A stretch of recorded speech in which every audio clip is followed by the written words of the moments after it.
So welcome back to another installation in the series of Haydn Wiseman's training. So as you know, Haydn's in his second block of training with us now. He's around kind of 18 weeks out, I think, from British Nationals or Britishes. Haydn basically put up a video last week talking about his training, how it's going so far. Boom!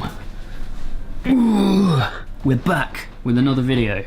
This video is going to be a full review, in depth, of my first 10 weeks using Seeker Strength's program for powerlifting. How he's finding the program. He had a load of questions, or questions popped up during that video, and myself and Owen are going to do just kind of a quick video here today answering some of those questions. So obviously enjoying training is important for an athlete continuing on through a training cycle, right? And certain things might make that training cycle more enjoyable. The program definitely works, however it is not that enjoyable, but I wouldn't expect it to be.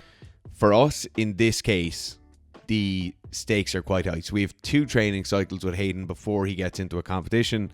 One of those training cycles is very much a general prep. Owen will talk about that in a sec. And then we have a more focused training cycle for kind of 25, 28 weeks to lead into the competition. So in the case, there's an example of Haydn has a safety bar that he'd like to use.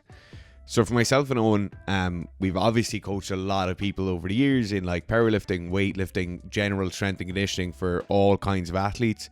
And safety bars are something we have used, right? I bought a safety squat bar. So a ton of powerlifters swear by this. If we look at Haydn's squat, and something that Haydn needs to work on in his squat is he needs to get more quad strength. So he needs to bias himself towards anterior dominance in his squats at the moment, and that's why he does loads of high bar back squatting. So Haydn using a safety bar could get that effect, right? It could shift him from a low bar, and when we can use a safety bar, and he'll get something somewhere in between a front squat and a high bar back squat. But why is that high bar back squat more effective than a safety bar? So there's an element of specificity that comes into a high bar back squat when you're transferring over to a low bar back squat that you just do not get with a safety bar. So a safety bar has no kind of upper back recruitment. Your upper back recruitment tends to be a sort of abduction of the shoulders, like you're pushing up into it and holding down. It's very, very dissimilar from that externally rotated position that you'll find yourself in with a bar in your back. So when you have 2 training cycles with somebody, unless we added it in at the very, very beginning, and maybe only for 2, 3, 3.5 or 4 weeks to do general prep, that would be sets of 20 and sets of 25 instead of a goblet squat or instead of a belt squat. We would not add that in as a linearly progressed strength exercise because it doesn't transfer over as well. So then the next question Haydn had, or kind of the next observation he had around the programming, is when he mapped the squat, bench and deadlift volume according to different weights that they were put under. So you'd see there was kind of peaks and troughs throughout the program. Volume in the middle, and then it went back up. It was only in week 5. So there's probably a couple of things. Might talk a little bit more generally rather than the specifics so much of Haydn's program. But so most realistic programs go through cyclical phases of increasing volume and decreasing intensity and vice versa. So you can never really go directly to your destination in terms of dropping way down in volume and then really high in intensity. It doesn't really work that in real world. So you need phases where you'll drop off volume, and volume is usually the key driver in terms of fatigue. So when you drop off volume, you keep intensity relatively high, and then this allows you to recover in some fashions. Now you can't do this forever, of course, but for a big training block, you can move through each of these phases, and if you're smart with your drops in volume and increases intensity, you then allow the lifter to recover while still progressing through into heavier weights. So for example, in Haydn's case, these would look a little bit more drastic because the first 10 weeks of this training block were, rather than thinking them as a powerlifting block, you should really think about them as part 1 of the bigger block for his training, which was peaking a couple of months down the line. So when we got in Haydn, our big focus was to get Haydn in good shape. So he'd kind of come off a series of downtime in training. He'd done a lot of benching, but not so much free squat and deadlift. So really what he wanted to do was take Haydn right back to kind of base parts and build up a GPP that was ironically specific to powerlifting. I know that sounds kind of oxymoronic to say that you wanted specific GPP for powerlifting, but there are certain things that we needed from Haydn. We needed to, for example, he needs bench press, which Fitz will talk to in a minute. We need to kind of desensitize him to a lot of benching, which he'd been doing before he got to us. But in the first 10 weeks were a big kind of GPP prep phase. There's a little peek at the end just to see how he was doing in terms of his overall programming and responsive to the program. But if we take it back to those dips and troughs, if you got like an R² line, you would see the general trend is down to the bottom, so you're dropping off volume gradually. So sometimes you could probably drive yourself insane a little bit looking at individual peaks and troughs in programs and wondering why is this happening. A couple of those peaks and troughs in, for example, going from week 4, so the first 4 weeks were very, very general stuff. So you'd a lot of you'd actually no low bar squatting, for example, in the first 4 weeks, and then when he moved on to week 5 and 6, we added back in some low bar, changed some exercises. For example, in some of the stuff he had like snatch grip RDLs, and the volume actually increased. So that's a kind of a neat little trick you can do sometimes, which Fitz is fond of, where you'll actually increase the reps on assistance exercises rather than increasing the weight on those. So rather than always pushing your assistance exercises in terms of absolute weight and dropping off the volume, sometimes it's very, very useful, for example, on those snatch grip RDLs, where you either keep the weight the same or you don't change the weight and you increase reps again that next week. So you get a different stimulus. You still get the benefit of your RDLs or your whatever your assistance exercise is without adding more weight and increasing the total tonnage when you might not need to. So in the same way there, Owen was talking about ways you progress things and alternative methods of progression or alternative methods of increasing loading besides just changing the weight or just changing the reps.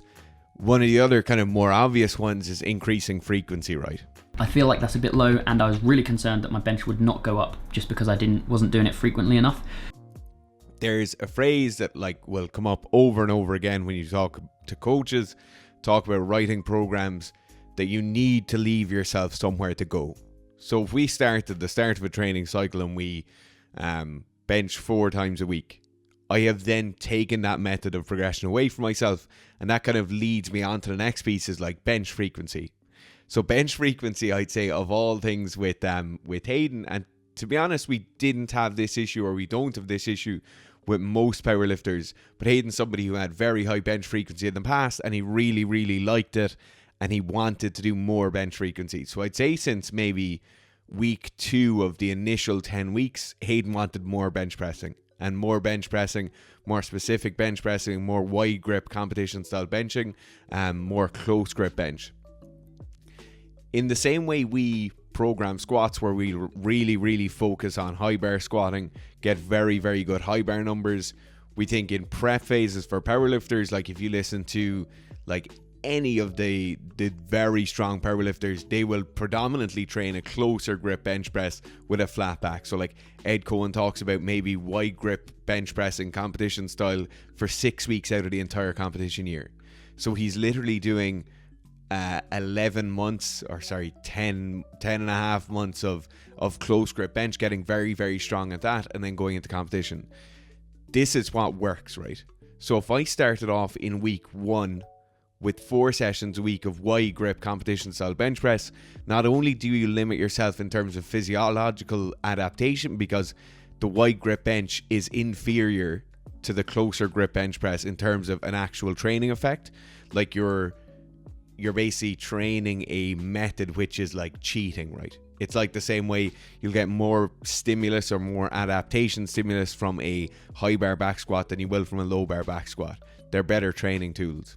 So when we look at frequency, and frequency being used as a tool of progression, it's important that we start low. So I would say kind of every like 3 or 4 weeks when we'd have a call with Haydn, he'd want more frequency, and he'd want more frequency kind of consistently as a thing.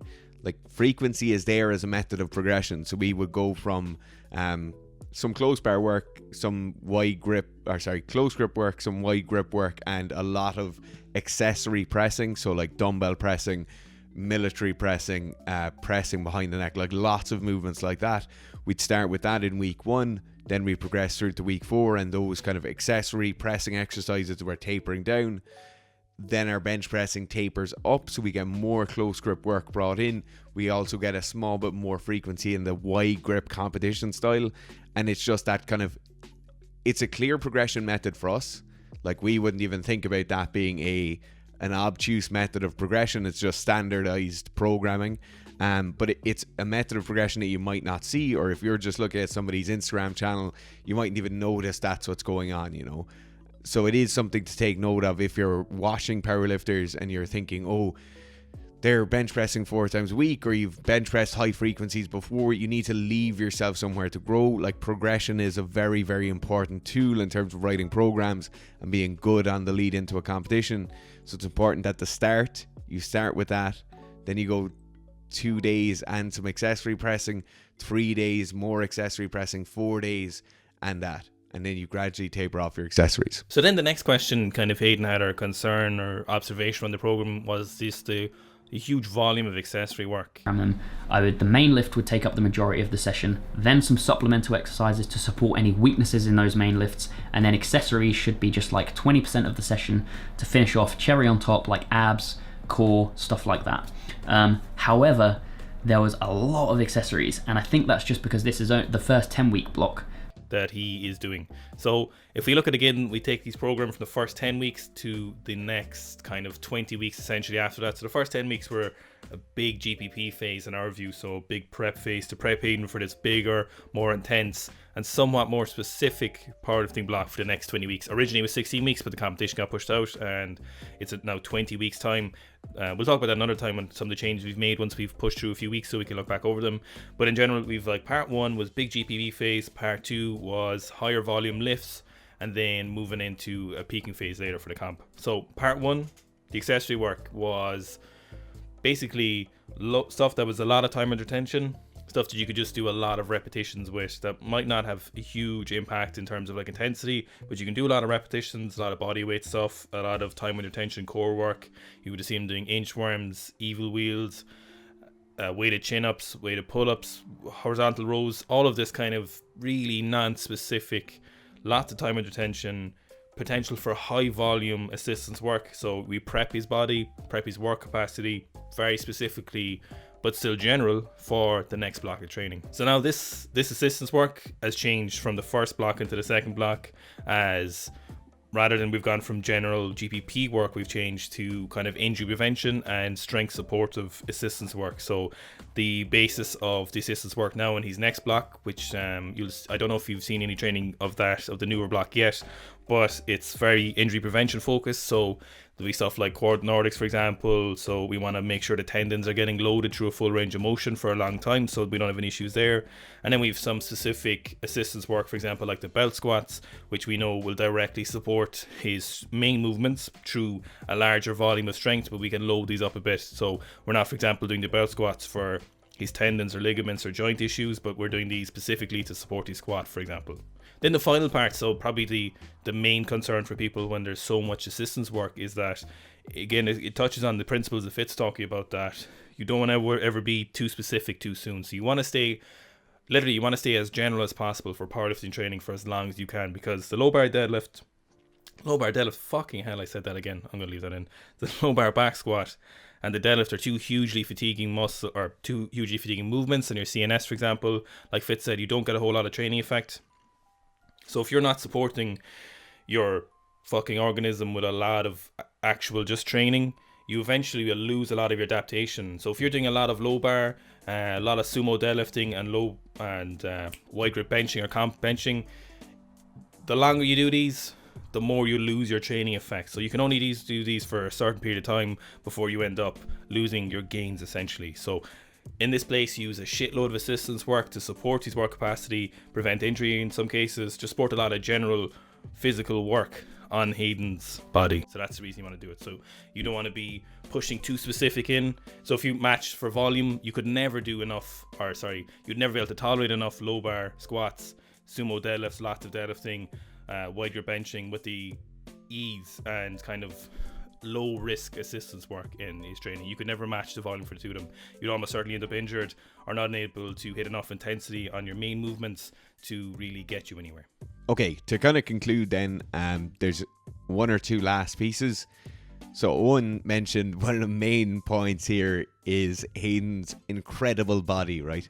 And I think that's Gerf just having a bit of a man crush on him. But Haydn is genuinely genetically elite, right? Haydn is one of the most talented athletes we have on the books, and we have a lot of talented athletes on the books. He is somebody who has an incredible kind of past training history with very, very high skilled movements. So Haydn was like very, very high level tricking. He was telling us about being in the Olympics opening ceremony. So like he's coming into these blocks with a level of what we'd call physical literacy that almost any other training or like any other athlete isn't going to have. So it's important to take like certain pieces with a pinch of salt. Like we always tell people, if you want to see what one-to-one coaching looks like, go watch some of the videos. Or if you want to see what our kind of theory around or our method or our manual on how to train a powerlifter is, go and watch some of the Haydn videos. But it's important to note that Haydn really is the genetic elite. And when you look at the kind of loading patterns, when you look at how hard he's being pushed, we understand this. And if you're kind of watching the videos and thinking like, oh, Haydn's super sad when he's in the gym, or he's talking about like not wanting to go training, we understand that and we get that. But it's important to note that like almost none of you watching this video are Haydn Wiseman. Haydn genuinely is one of the greatest athletes in this section of the world, you know. So just do take that with a pinch of salt. Don't start doing sets of 10 on like hanging weighted leg raises and inchworms with 60-second holds at the end. Just be sure you're at the correct level before you start trying to emulate some of the stuff you might have seen here. So that kind of touches on, you know, the top comment on Haydn's video was, you sound like a grumpy accountant. But while Haydn might complain a lot about doing the training, he still goes and does absolutely everything we tell him to do. And he puts his best effort in. While he might complain and have concerns about things, he absolutely gets everything he needs to do. And I think he's going to see, and all of you will see, hopefully, all of you chumps are going to bow when I whoop him. Show you how great I am. So originally we were going to peak a little bit later in this block and then step back again, but we're actually going to peak a little bit sooner. And I think we're going to see some big lifts in approximately 3 weeks' time. So Hayden's going to get a earlier max for this training block, and I think he's in for some pretty big fucking lift. So cannot wait to see what he does. It'll be a great reward for him because, as you say, so he's on 15 weeks of high volume, pretty mind-numbing training. But like Fitz said, we just need to reiterate, you know, Haydn has set some pretty large fucking goals for powerlifting. So I think he's a great example of someone who's training for that, and it's great to see what it looks like to train, you know, for big fucking records. Been chopping trees. I done something new for this fight.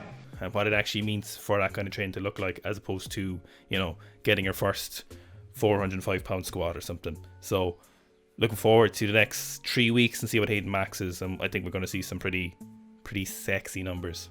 The enjoyment factor of the program, right? And this is something that pops up all the time. It's a reason we like to have like an actual proper conversation with an athlete before we start coaching them, because one-to-one coaching, when it's coming from us, is not something that like, okay, I'm going to pay X amount to get somebody to give me a lot of kind of information or a lot of time and programming. The last factor that's taken into enjoyment there is enjoyment of that program. Like Haydn is pushing for all-time world record numbers. This is not like a physical activity program or a program to get in better shape or a program to get slightly stronger. Like, this is literally a program to maximize numbers as much as possible. So the sessions are definitely not enjoyable. As a whole, when we take on athletes one-to-one, it's very, very much performance-based. And unless there's issues with adherence or there's issues with the athlete needing to drop off and do something else, we won't really pander to the needs of a session being more enjoyable or a certain piece of equipment being used. Like, the whole job we have as coaches is to get the maximum performance out of an athlete, and we do that in the way that we feel is possible, the way we've used in the past, and the ways that are successful. So that's just, it's like the first point. It's kind of this paradox when somebody is paying you to be coached by them. You're a service provider at the end of the day, and part of that service is telling the client that this is how this is going to be done. So slightly different if somebody is like painting a room in your house. They're not going to pick the color of the room for you and then you not have a choice about what color the room is going to be painted. But in coaching, and coaching at this level where you're literally talking about all-time world record numbers, there is no choice. It's not an over and back with an athlete. It's not a what do you think about this. There might be a tiny amount of that, but the vast majority of it is it's an autocratic dictatorship, and it's myself and Owen our president. And as Fitz said, we're the presidents of Sikhistan, and just remember, we're always right.